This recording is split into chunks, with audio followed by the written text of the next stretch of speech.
Why would anybody want to hurt a child? You know, the only thing I felt as a child being abused when I was growing up was that I was worthless. You know, it took away my self-esteem and confidence. Why would anybody want to do that to a child? I was born in South West London, in Brixton. When I was very young, I thought that I was quite happy as a child because I had my grandmother, who my father brought over from Jamaica to take care of us, because my mother had left when we was very young. The only problems we had, but we accepted it as normal behaviour, was that we would get a lot of beatings. But in my father's case, it was particularly over violence. He would do things like tell you that you were going to get a beating before you actually got the beating, and things like that.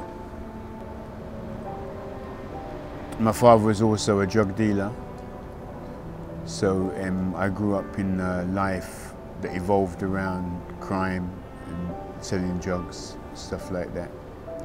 Most of the people that I knew growing up were also involved in crime or drugs.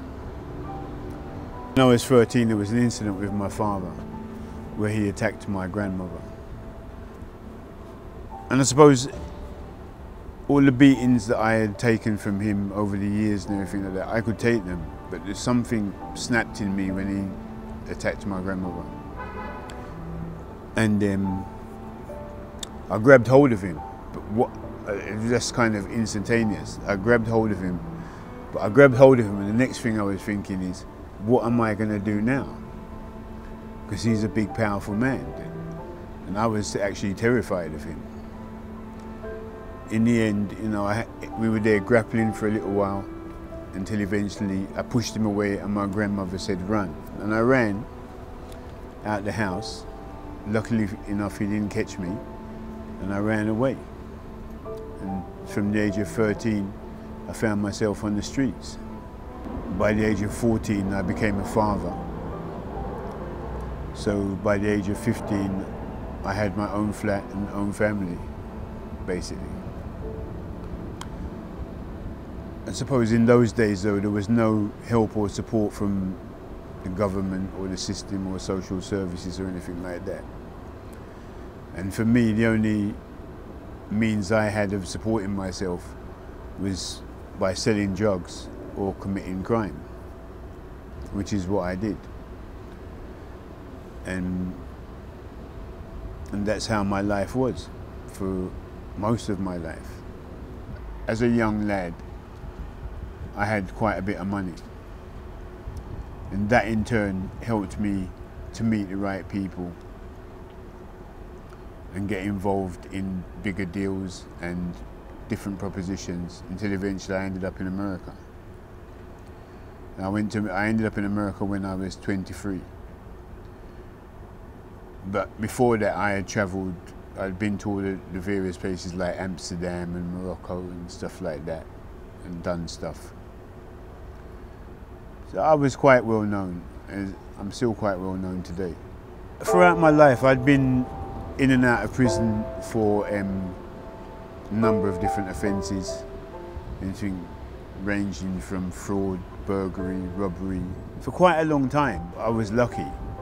I didn't actually get what you would call a proper prison sentence. I would always wiggle my way out of it, either beat the trial or get a very short sentence or some type of community sentence or something. Unfortunately, in 2002, I got involved in a violent offence which warranted me being sent to prison for 7 years. Even though I had been involved in violence or the fear of violence, intimidation and so on throughout my life, I'd never actually been in a position where I could have possibly taken someone's life. And in this incident, it was the case that the person could have died. And that concerned me because irrespective of what I might have done throughout my life, one thing I really never wanted to do was to kill anybody. And it got me to thinking. So whilst in prison, I decided to do some research through the library, and I came up with Wave Trust as a project that dealt with prisoners who had violent behaviour and so on. So I enrolled onto the End of Violence program and went through a series of 10 sessions, I think it was, that covered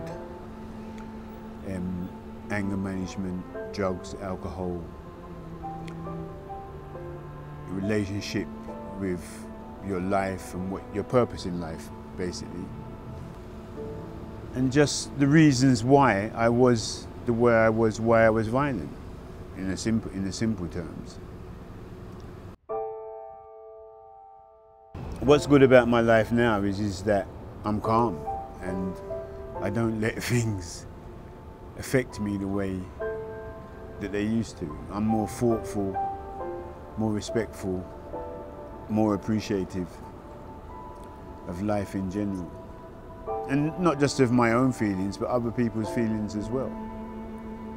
And they say respect is something that you can't buy in gold. And it's really true. You have to earn it. And I suppose Wave has taught me how I can earn that respect for myself and also have self-respect at the same time. Wave, through its teaching, has taught me to put the hatred and resentment and pain that I felt for my father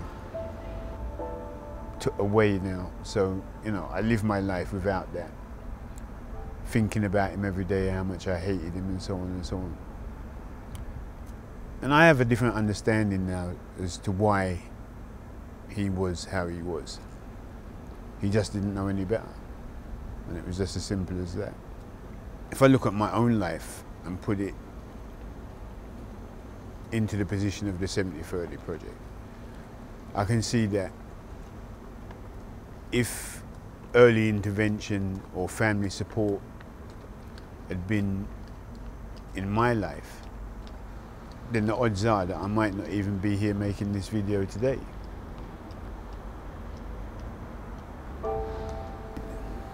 If people decide that there's to be no child abuse, then there will be no child abuse. And I think if you can support Wave 70/30 project in any way, shape or form, whether it be financial or if you have particular skills that you could loan or give to Wave, then it would be so much better. Because obviously the world needs to come together, or people or communities or families need to come together to make this difference. It's not something Wave can actually do on its own. It takes everybody. That's my thoughts on that.